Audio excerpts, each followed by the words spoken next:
நாடாளுமன்ற தேர்தல் கூட்டணி தொடர்பாக தேமுதிக தலைவர் கேப்டன் விஜயகாந்த் கழக நிர்வாகிகளுடன் ஆலோசனை நடத்தி வருகிறார்.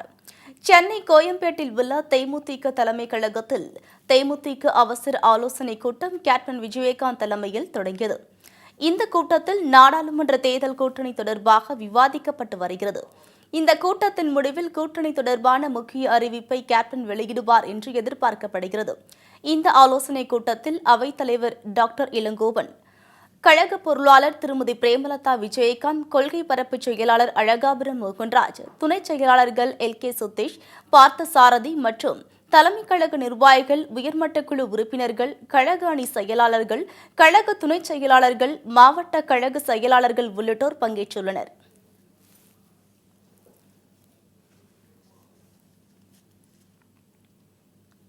மக்களவைத் தேர்தலுடன் 8 மாநில சட்டமன்றத்திற்கும் தமிழகத்தில் காலியாக உள்ள 21 தொகுதிகளுக்கான இடைத்தேர்தல் நடத்த வாய்ப்பு உள்ளதாக தகவல் வெளியாகியுள்ளது.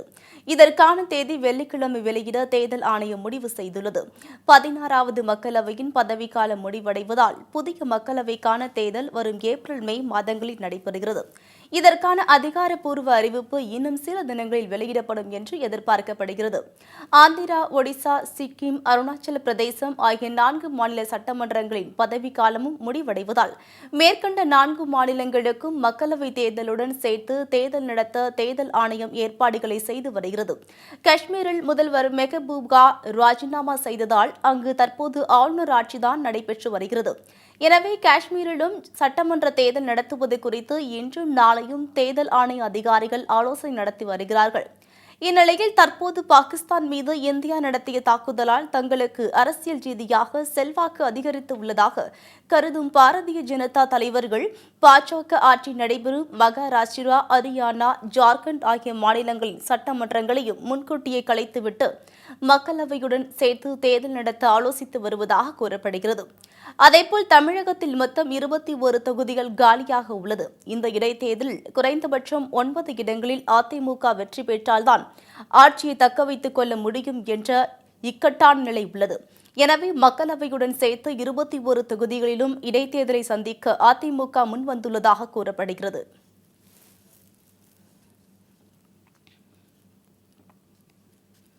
ஜம்மு காஷ்மீரில் பாதுகாப்பு படையினர் நடத்திய துப்பாக்கிச் சூட்டில் 2 பயங்கரவாதிகள் சுட்டுக் கொல்லப்பட்டனர். ஜம்மு காஷ்மீரின் ட்ரால் பகுதியில் பயங்கரவாதிகள் நடமாட்டம் இருப்பதாக பாதுகாப்பு படையினருக்கு தகவல் கிடைத்தது. இதையடுத்து அப்பகுதியில் பாதுகாப்பு படையினர் தீவிர ரோந்து பணியில் ஈடுபட்டனர். அப்போது அங்கு மறைந்திருந்த பயங்கரவாதிகள் பாதுகாப்பு படையினரை நோக்கி துப்பாக்கியால் சுட்டனர். இதற்கு பதிலடி கொடுக்கும் வகையில் பாதுகாப்பு படையினர் பதில் தாக்குதல் நடத்தினர்.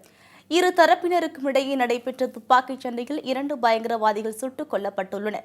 சுட்டுக் கொல்லப்பட்ட பயங்கரவாதிகளின் அடையாளம் காணும் பணி நடைபெற்று வருகிறது. இதற்கிடையே வதந்திகள் பரவாமல் தடுப்பதாக முன்னெச்சரிக்கை நடவடிக்கையாக ட்ரால் பகுதியில் இணையதள சேவை முடக்கப்பட்டுள்ளது. மேலும் அப்பகுதியில் பாதுகாப்பு பலப்படுத்தப்பட்டுள்ளது.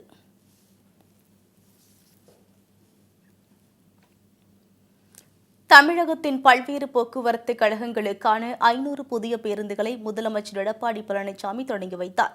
சென்னையிலிருந்து திருவண்ணாமலை மற்றும் வேலூருக்கு குளிர்சாதன வசதியுடன் பேருந்துகள் அறிமுகப்படுத்தப்பட்டுள்ளன. சென்னை தலைமைச் செயலகத்தில் முதலமைச்சர் எடப்பாடி பழனிசாமி புதிய பேருந்துகளை கொடியசைத்து துவக்கி வைத்தார். பேருந்துகளுக்குள் சென்று அவற்றில் உள்ள வசதிகளை முதலமைச்சர் ஆய்வு செய்தார். அப்போது துணை முதலமைச்சர் ஓ பன்னீர்செல்வம், அமைச்சர் விஜயபாஸ்கர், போக்குவரத்து துறை செயலாளர் ராதாகிருஷ்ணன் உள்ளிட்டோர் உடன் இருந்தனர். இன்று தொடங்கி வைக்கப்பட்ட பேருந்துகளின் முக்கிய அம்சமாக சென்னையிலிருந்து வேலூர் மற்றும் திருவண்ணாமலைக்கு குளிர்சாதன பேருந்துகள் அறிமுகப்படுத்தி வைக்கப்பட்டன. தலைமைச் செயலகத்திலிருந்து கோயம்பேட்டிற்கு செல்லும் பேருந்துகள் கோயம்பேட்டில் இருந்து புறப்பட்டு திருவண்ணாமலைக்கும் வேலூருக்கும் செல்லும் முதல் பயணத்தில் மட்டும் கட்டணம் இலவசம் என்று தெரிவிக்கப்பட்டுள்ளது. பயணிகள் வசதிக்கு ஏற்ப குளிர்சாதன வசதியை மாற்றியமைக்கப்பட்டுள்ளதுடன் LED விளக்கு உள்ளிட்டவை இடம்பெற்றுள்ளன. அனைத்து இருக்கைகளிலும் செல்போன் சார்ஜர் வசதி, காற்றுப்போக்கி அவசர கால வழி, முன்பின் படிக்கட்டுகளில் தானியங்கி கதவுகளை ரிமோட் மூலம் இயக்க வசதி, பேருந்தை ரிவர்ஸ் எடுக்கும்போது தடை இருந்தால் எச்சரிக்கும் சென்சார் அமைப்பு உள்ளிட்ட பல்வேறு நவீன வசதிகள் இந்த பேருந்துகளில் இடம்பெற்றுள்ளன. சென்னைக்கு 8 பேருந்துகளும், விழுப்புரம் கோட்டத்துக்கு 198 பேருந்துகளும், சேலம் கோட்டத்துக்கு 134 பேருந்துகளும், கும்பகோணம் கோட்டத்திற்கு 160 பேருந்துகளும் என மொத்தம் 500 புதிய பேருந்துகள் தொடங்கி வைக்கப்பட்டன.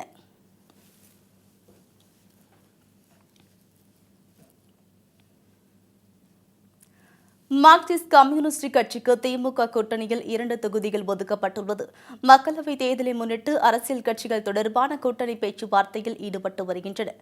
அதிமுக, திமுக உள்ளிட்ட கட்சிகள் தங்கள் கூட்டணியில் உள்ள கட்சிகளுக்கு இடங்களை ஒதுக்கி வருகின்றன. திமுக கூட்டணியில் உள்ள விடுதலை சிறுத்தைகள் கட்சியுடன் நடைபெற்ற 2ஆம் கட்ட பேச்சுவார்த்தையில் உடன்பாடு ஏற்பட்டதை அடுத்து இக்கட்சிக்கு 2 தொகுதிகள் ஒதுக்கப்பட்டன. அதேபோல் இந்திய கம்யூனிஸ்ட் கட்சிக்கு 2 தொகுதிகள் ஒதுக்கீடு செய்யப்பட்டு உடன்பாடு கையெழுத்தானது. ஆனால் மார்க்சிஸ்ட் கம்யூனிஸ்ட் கட்சியுடன் திமுக நடத்திய பேச்சுவார்த்தையில் நேற்று உடன்பாடு எட்டப்படவில்லை. இதையடுத்து இன்று மீண்டும் பேச்சுவார்த்தை நடைபெற்றது. இதில் 2 தொகுதிகள் ஒதுக்கப்பட்டுள்ளதாக அதன் மாநில செயலாளர் பாலகிருஷ்ணன் தெரிவித்துள்ளார்.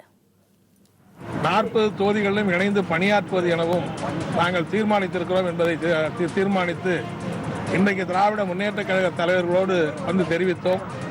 அந்த அடிப்படையில் திராவிட முன்னேற்ற கழக தலைவரோடு நடைபெற்ற அந்த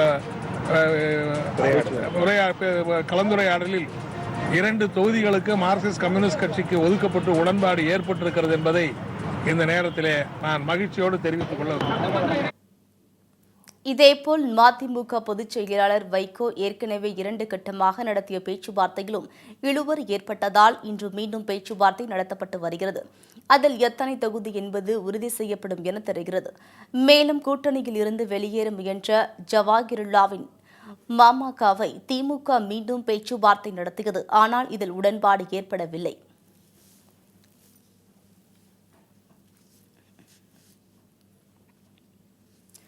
மகா சிவராத்திரியை முன்னிட்டு தமிழகத்தில் உள்ள பகுதிகளில் உள்ள சிவ ஆலயங்களில் நடைபெற்ற சிறப்பு பூஜைகளில் ஆயிரக்கணக்கான மக்கள் கலந்து கொண்டு வழிபாடு செய்தனர். திருச்சியில் உள்ள நீர்ஸ்தலமான திருவானைக்காவல், ஜம்புகேஸ்வரர் கோவில், திருப்பூர் பிரம்மபுரீஸ்வரர் கோவில், மலைக்கோட்டை, தாயுமானவ சுவாமி கோவில் உள்ளிட்ட சிவ ஆலயங்களில் நடைபெற்ற மகா சிவராத்திரி திருவிழாவில் ஆயிரக்கணக்கான பக்தர்கள் கலந்து கொண்டு சுவாமி தரிசனம் செய்தனர். மண்பாறையில் உள்ள சிவ ஆலயத்தில் மகா சிவராத்திரி விழாவை முன்னிட்டு நடைபெற்ற 1108 விளக்கு பூஜையில் பெண்கள் கலந்து கொண்டு சிவனை வழிபட்டனர். இதேபோல் சுற்று வட்டார பகுதிகளில் உள்ள சிவ ஆலயங்களிலும் சிவராத்திரி விழா கோலாகலமாக நடைபெற்றது.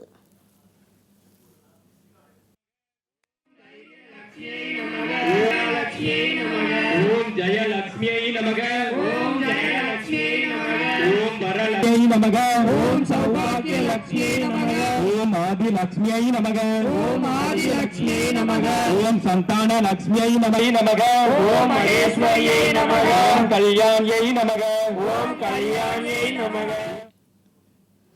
இதேபோல் பாளையங்கோட்டையில் உள்ள ஸ்ரீ கோமதி அம்பாள் சமேத அருள்மிகு ஸ்ரீ திருபுராந்தீஸ்வரர் கோவிலில் மகா சிவராத்திரி விழா சிறப்பாக கொண்டாடப்பட்டது. இதில் சிகப்பு மையமாக அலங்காரம் செய்யப்பட்ட சிவனை கண்மு ஆயிரக்கணக்கான பக்தர்கள் மெய் சிரித்தனர்.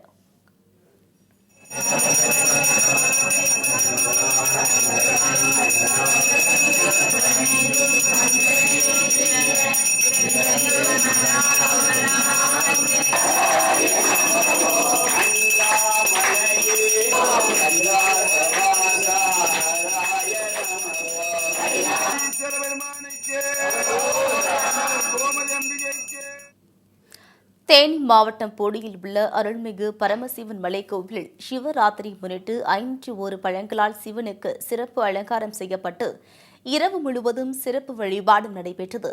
மங்கள பாக்கியம் தரும் சுருட்டுப்பள்ளியில் உள்ள பள்ளி கொண்டீஸ்வரர் கோவிலில் மகா சிவராத்திரியை முன்னிட்டு 4 ஜாம பூஜைகள் நடைபெற்றது.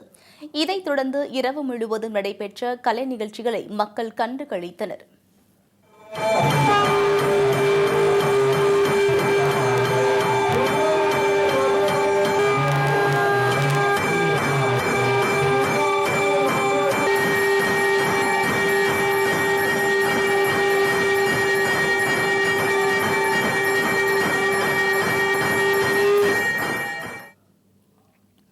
நாகை மாவட்டம் சீர்காழியை சுற்றியுள்ள சிவாலயங்களில் மகா சிவராத்திரியை முன்னிட்டு விடிய விடிய நாட்டியாஞ்சலி விழா நடைபெற்றது.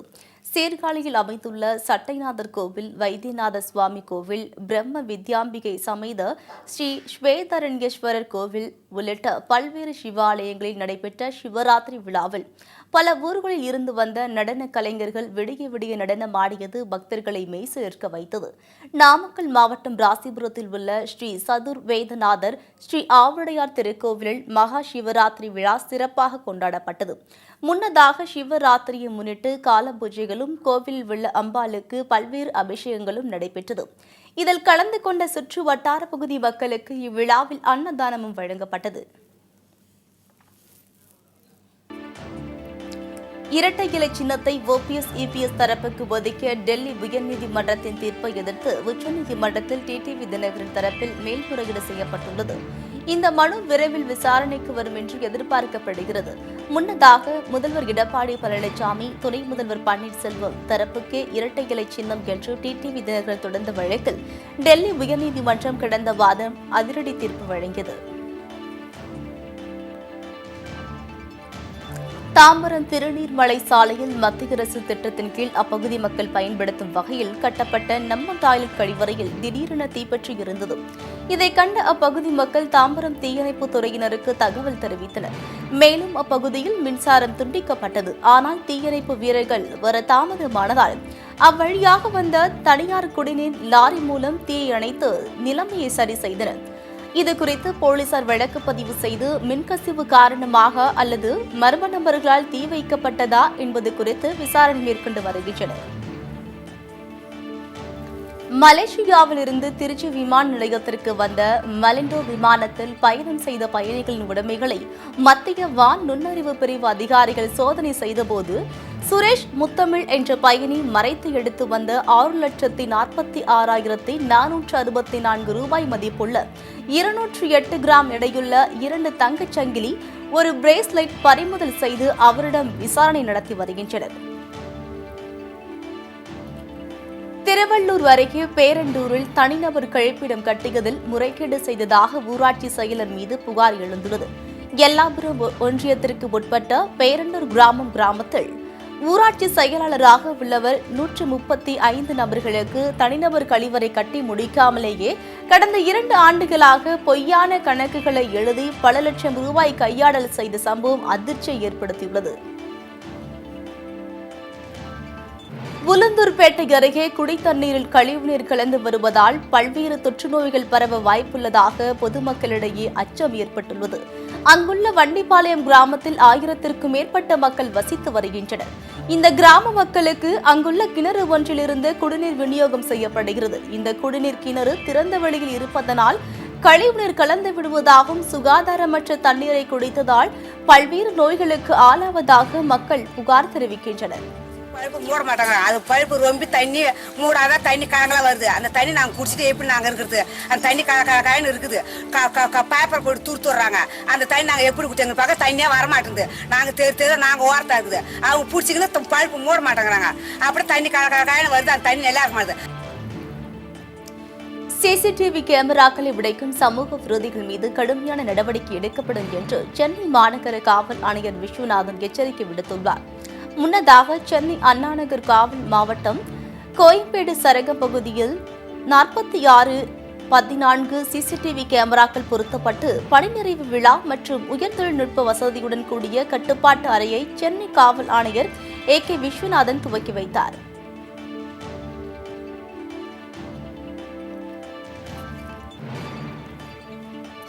தம்மம்பட்டி அருகே வனப்பகுதியில் JCB இயந்திரம் பயன்படுத்தியதற்காக 50,000 ரூபாய் லஞ்சம் கேட்டு வனத்துறையினர் தாக்கியதாக அரசு பள்ளி ஆசிரியர் புகார் தெரிவித்துள்ளார். இந்த தாக்குதலில் பாதிக்கப்பட்ட ஆசிரியர் அருகில் உள்ள மருத்துவமனையில் அனுமதிக்கப்பட்டுள்ளார். இந்த சம்பவம் குறித்து போலீசார் விசாரணை மேற்கொண்டுள்ளனர்.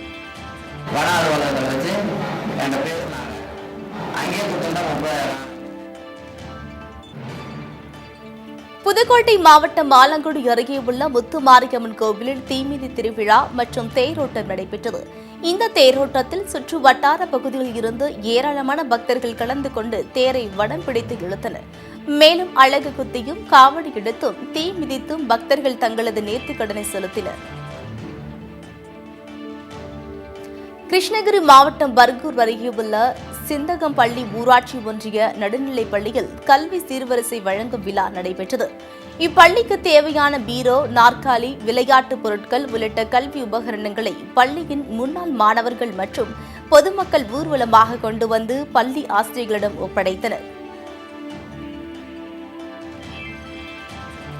காஞ்சிபுரம் மத்திய கூட்டுறவு வங்கியின் வாசலில் ஏற்பட்டுள்ள கழிவுநீர் கசிவை சரி செய்ய கோரி மக்கள் கோரிக்கை விடுத்துள்ளனர். நீண்ட நாட்களாக இப்பகுதியில் ஏற்பட்டுள்ள கழிவுநீர் கசிவை சரி செய்ய நகராட்சி எந்தவொரு நடவடிக்கையும் எடுக்கவில்லை எனவும் இதனால் தொற்றுநோய் பரவும் அபாயம் ஏற்பட்டிருப்பதாகவும் மக்கள் குற்றம் சாட்டுகின்றனர். திருச்சி மாவட்டம் மணப்பாறையில் அழிதடி வழக்கில் கைதாகி நீதிமன்ற காவலுக்கு உத்தரவிட்ட நிலையில் கைதி நீதிமன்றத்திலிருந்து தப்பி ஓடிய சம்பவம் பரபரப்பை ஏற்படுத்தியுள்ளது. நாகை மாவட்டத்தில் 19 ஆண்டுகளாக சிறைவாசம் அனுபவிக்கும் ஆயுள் தண்டனை கைதிகளை விடுவிக்க கோரி மாவட்ட ஆட்சியரிடம் மனு அளிக்கப்பட்டது. நாகூரைச் சேர்ந்த உமர் பாரிக் 19 வயதில் கொலை வழக்கில் ஆயுள் தண்டனை விதிக்கப்பட்டு சிறையில் அடைக்கப்பட்டார். இந்நிலையில் 19 ஆண்டுகளாக சிறையில் உள்ள அவரை விடுவிக்க வேண்டும் என்பது உறவினர்களின் கோரிக்கையாகும்.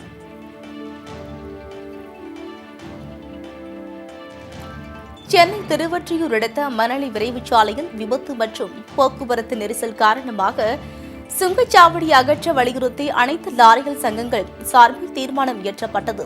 சுங்கச்சாவடி அகற்றவில்லை எனில் போராட்டத்தில் ஈடுபடவும் முடிவு செய்யப்பட்டுள்ளது.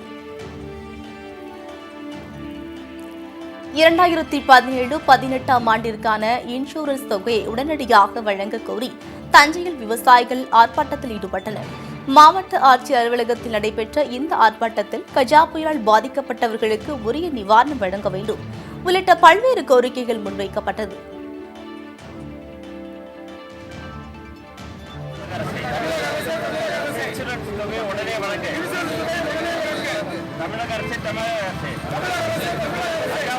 பாதிக்கப்பட்ட விவசாயிகளுக்கு உடனே நிவாரணம் வழங்க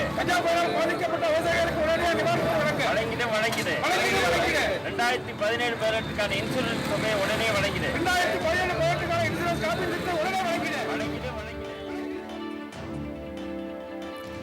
மகா சிவராத்திரியை முன்னிட்டு மயிலாடுதுறை மயூரநாதர் ஆலயத்தில் விடிய நடைபெற்ற பூஜையில் ஆயிரக்கணக்கான பக்தர்கள் பங்கேற்று வழிபாடு செய்தனர். சிவராத்திரியை முன்னிட்டு ஆலயத்தில் விடிய நடைபெற்ற மயூர நாட்டியாஞ்சலி கடைசி நாள் நிகழ்ச்சியை கண்டு ரசித்தனர்.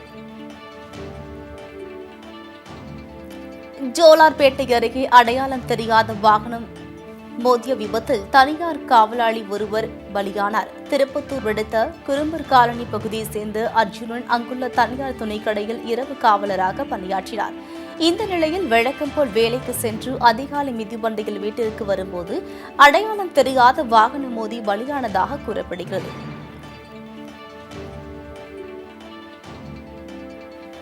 திருக்கழுக்குன்றத்தில் உள்ள வணிக வரித்துறை அலுவலகத்தை காஞ்சிபுரத்திற்கு மாற்றக்கூடாது என்று அந்த பகுதியைச் சேர்ந்த அனைத்து வியாபாரிகள் சங்கத்தினர் தமிழக அரசுக்கு கோரிக்கை விடுத்துள்ளனர். திருக்கழுக்குன்றத்திலிருந்து அலுவலகத்தை மாற்றினால் சுமார் 5000க்கும் மேற்பட்ட வியாபாரிகள் தங்கள் வணிக வரி செலுத்த சுமார் 100 கிலோமீட்டர் பயணிக்க வேண்டியிருக்கும் என்றும் இதனால் பண விரயமும் கால நேரமும் ஏற்படும் என்றும் வியாபாரிகள் தெரிவித்துள்ளனர். திருப்பூர் மாவட்டத்தில் 100 நாட்கள் வேலை திட்டத்தில் தொழிலாளர்களுக்கு குறைந்த ஊதியம் வழங்கப்படுவதாக கூறி பயனாளிகள் மாவட்ட ஆட்சியரிடம் மனு அளித்தனர். பணம் கம்மியா இருக்குன்னு வந்திருக்காங்க சார். எங்களுக்கு இன்னும் பணம் ஏறல, அதனால வந்திருக்காங்க சார். பணம் ஒழுங்கா ஏறலைங்க சார், கம்மியா ஏறுதுங்க சார். ஒரு வருஷத்துக்கு 100 நாள் வேலை செஞ்சா 226 ரூபாய் நிர்ணயிச்சிருக்காங்க. நம்ம 226 ரூபாய்னு போட்டா ஒரு வருஷத்துக்கு 18,000 வரணும். கடைசிக்கு 16,000 200 ரூபாய் ஓட்டா கூட 17,000 வரணும். வரவே இல்லை, வெறும் 16,000 தான் சார் வந்திருக்கு. 135 ரூபாய் கணக்கு போட்டிருக்காங்க. துபாய் நாட்டில் வீட்டு வேலைக்கு சென்று சிக்கி தவிக்கும் அன்புமதியை மீட்டுத் தர கோரி உறவினர்கள் தஞ்சை மாவட்ட ஆட்சியரிடம் மனு அளித்துள்ளனர். தன்னை மீட்கக் கோரி அன்புமதி கதறி எழுதும் கண்ணீர் காட்சி வாட்ஸ்அப்பில் வெளியாகியுள்ளது.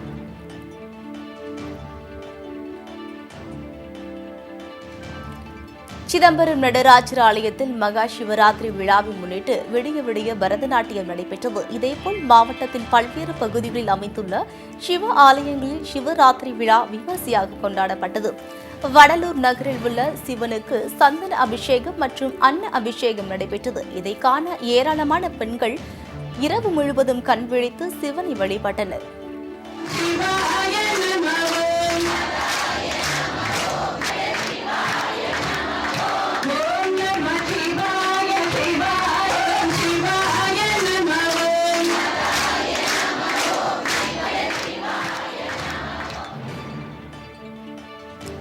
அடுக்குமாடி குடியிருப்பில் வீடு ஒதுக்கீடு செய்ய 1,50,000 பணம் கேட்பதாக ஆட்சியர் அலுவலகத்தை திருநங்கைகள் முற்றுகையிட்டு கும்மியடித்து கோஷங்கள் எழுப்பியதால் பரபரப்பு ஏற்பட்டது. திருப்பூர் ஜே நகரை சேர்ந்த சுமார் 50க்கும் மேற்பட்ட திருநங்கையர்கள் மாவட்ட ஆட்சியர் அலுவலகத்தை முற்றுகையிட்டு தர்ணாவில் ஈடுபட்டனர். திருப்பூர் மாவட்டத்தில் வீடு கேட்டு 7 ஆண்டுகளாக போராடி வருவதாகவும் இதுகுறித்து அரசு அதிகாரிகளிடம் பலமுறை மனு அளித்தும் எந்த நடவடிக்கையும் எடுக்கவில்லை என்றும் 51 பேருக்கு சில ஆண்டுகளுக்கு முன்னர் இடம் ஒதுக்கப்பட்டது. இந்த இடத்தை ஒதுக்கீடு அதிகாரிகள் லஞ்சம் கேட்பதாக திருநங்கைகள் புகார் தெரிவித்துள்ளனர்.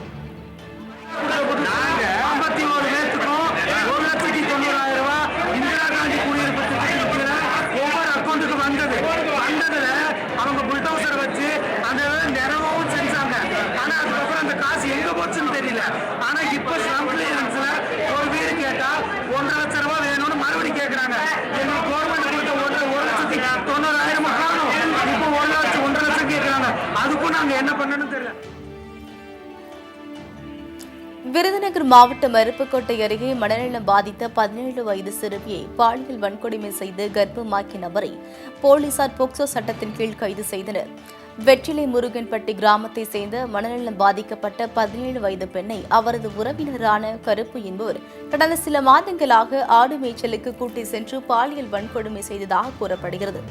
இதையடுத்து சிறுமிக்கு உடல்நிலை சரியில்லாமல் போனதால் மருத்துவமனைக்கு அழைத்துச் சென்றபோது சிறுமி 7 மாத கர்ப்பமாக இருப்பதாக தெரியவந்துள்ளது.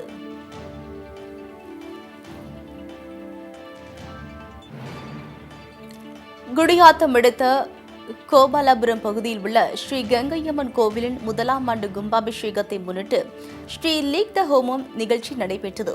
இதில் கோவில் நிர்வாகிகள், பொதுமக்கள் என ஏராளமானோர் கலந்து கொண்டு சுவாமி தரிசனம் செய்தனர்.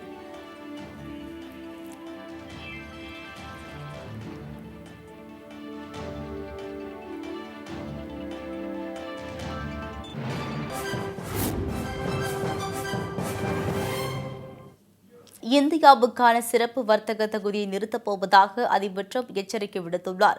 அமெரிக்காவிலிருந்து இறக்குமதியாகும் மதுபானங்கள், ஹார்லி டேவிட்சன் மோட்டார் சைக்கிள்கள் உள்ளிட்ட பொருட்களுக்கு இந்தியா 100% முதல் 150% வரை கடுமையான வரி விதிப்பதாக அண்மையில் ட்ரம்ப் புகார் கூறியிருந்தார். இந்நிலையில் அமெரிக்க எம்பிக்களுக்கு அவர் எழுதிய கடிதத்தில் இந்திய சந்தையில் அமெரிக்க பொருட்களுக்கு நியாயமான வர்த்தகம் கிடைக்கவில்லை என்று கூறியுள்ளார். அமெரிக்காவின் ஜிஎஸ்பி புரோகிராம் என்ற வளரும் நாடுகளுக்கான சிறப்பு வர்த்தக சலுகைகளை நிறுத்தப் போவது குறித்து இந்தியாவிற்கு நோட்டீஸ் அனுப்ப உள்ளதாக ட்ரம்ப் குறிப்பிட்டுள்ளார். பலமுறை பேச்சுவார்த்தை நடத்தியும் அமெரிக்க பொருட்களுக்கு நியாயமான விலை கிடைப்பது குறித்து இந்தியா எந்தவிதமான உறுதிமொழியையும் அளிக்கவில்லை என்று ட்ரம்ப் அக்கடிதத்தில் தெரிவித்துள்ளார்.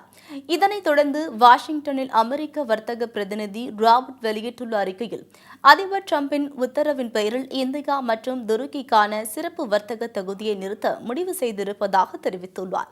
இதன் மூலம் இந்தியாவிலிருந்து அமெரிக்காவுக்கு ஏற்றுமதியாகும் சுமார் $5.6 பில்லியன் மதிப்புடைய பொருட்களுக்கான வரிச் சலுகைகள் ரத்தாகும் நிலை ஏற்பட்டுள்ளது.